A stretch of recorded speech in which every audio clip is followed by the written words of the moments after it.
Uma das instruções, uma das coisas que eu aprendi com um dos meus professores é que sexo vende. Sexo vende. Que forte. Por isso que a gente vê sexo em todos os lados, porque ele vende. As pessoas têm meio que uma necessidade, uma busca por isso. A gente percebe, na verdade, quando vem um questionamento desse, né, uma afirmação dessa, que se você se masturba, que você investe em pornografia, você se conhece, na verdade fala de um desconhecimento a respeito de quem você é e da sua essência. Nós somos sim seres sexuais, mas nós somos muito mais do que isso. E hoje se foca muito em se conhecer a respeito do sexo e da sexualidade, como se fosse uma situação, uma coisa isolada, e na verdade não é, faz parte de quem nós somos. E para entender de fato o sexo, a gente não precisa experimentar ou testar ou buscar isso no momento errado ou no momento antecipando as coisas. A gente precisa conhecer quem nos criou e qual o propósito de Deus em relação ao sexo. Aí o negócio vai funcionar direitinho e vai ser tudo muito, muito, muito bom.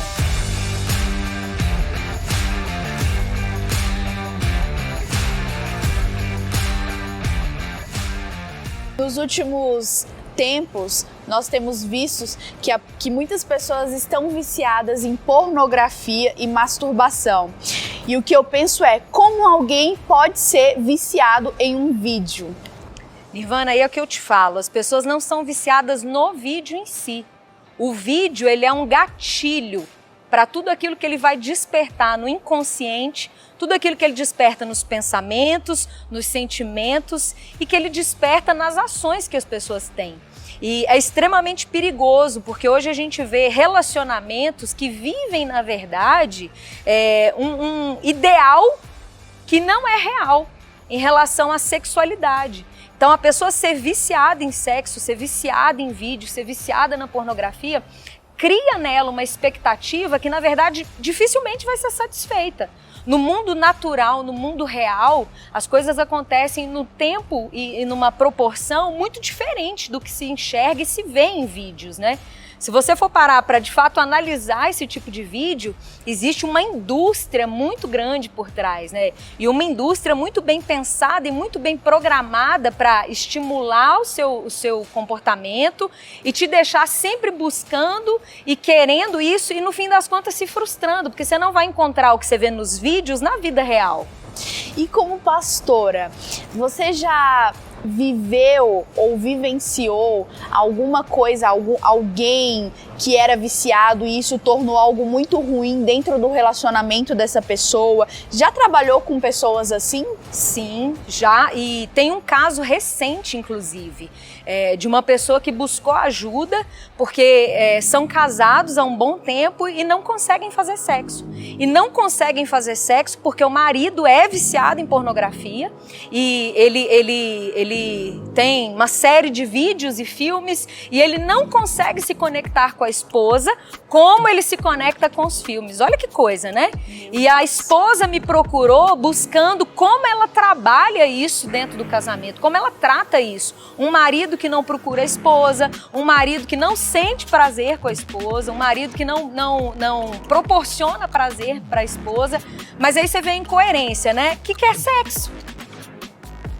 Ele quer sexo, mas ele não consegue sentir prazer dentro do seu relacionamento. Por quê? Por causa dessa expectativa irreal que foi criada. E a gente precisa cuidar muito, não só os casados, mas os solteiros também. Eu atendo muito pessoas que são solteiras e que buscam relacionamentos perfeitos, que não vão existir. Buscam namoros, buscam futuros maridos, futuras esposas, buscando atender uma necessidade, uma satisfação, um ideal de relacionamento, de sexualidade que eles nunca vão ter. Isso porque foi triste, né? É muito triste, porque foi tramado, né? Foi programado. Na verdade, é uma coisa do mal mesmo, uma coisa do capeta, né? E as pessoas estão cada vez, aí é que entra o perigo, cada vez mais novas. A gente vive hoje um estímulo da sexualidade muito forte, né? Tudo que você olha, televisão, internet, tudo tem uma pegada muito pesada em relação a sexo, né? Música tem uma pegada muito forte do sexual. E não é por acaso, é isso que as pessoas precisam entender. Tá tudo ali muito bem colocado para gerar isso nas pessoas, como uma forma meio de anestesiar mesmo as pessoas, né? A respeito da realidade e dos relacionamentos e tudo. Então é muito importante, sim, as pessoas tomarem cuidado com aquilo que elas enxergam, com aquilo que elas assistem, com aquilo que elas têm permitido que seja a fonte, né? Porque no fim das contas, os nossos olhos são as janelas da nossa alma. De alguma forma, isso vai criar em você uma expectativa em relação às coisas. E se a gente for falar de sexualidade, então, caramba, que mundo sexual ao extremo a gente vive, né? Onde casamentos acabam por causa do sexo. Você sabia que um dos casos, um dos maiores motivos de divórcio, de separação, é vida financeira, problemas na vida financeira e problemas na área sexual?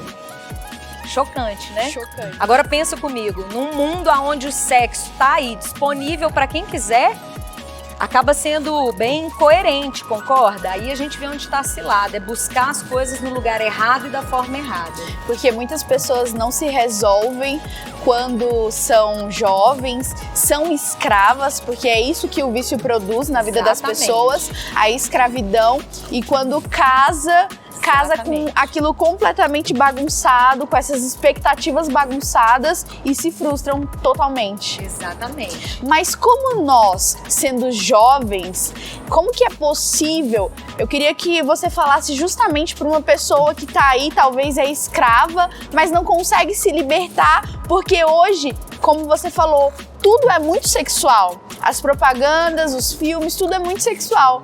Mas como fazer para se livrar disso? Vou te falar uma coisa, eu sou formada em publicidade e propaganda também. E numa das aulas, há uns anos atrás, uma das instruções, uma das coisas que eu aprendi com um dos meus professores é que sexo vende. Sexo vende. Que forte. Que forte. Por isso que a gente vê sexo em todos os lados, porque ele vende, as pessoas têm meio que uma necessidade, uma busca por isso.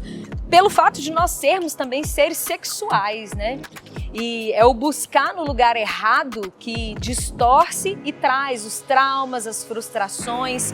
E não adianta, se você hoje está passando por isso, tá escravo, como a Nirvana falou, e tá tentando se livrar disso sozinho, você não vai conseguir sozinho. Pede ajuda, você precisa de uma ajuda, você precisa de uma terapia, você precisa conversar com um pastor, com um líder, você precisa conhecer qual é o propósito de Deus para o sexo, para a sexualidade, para um casal, para que você consiga alinhar isso dentro de você e mais, alinhar a sua expectativa em relação a isso.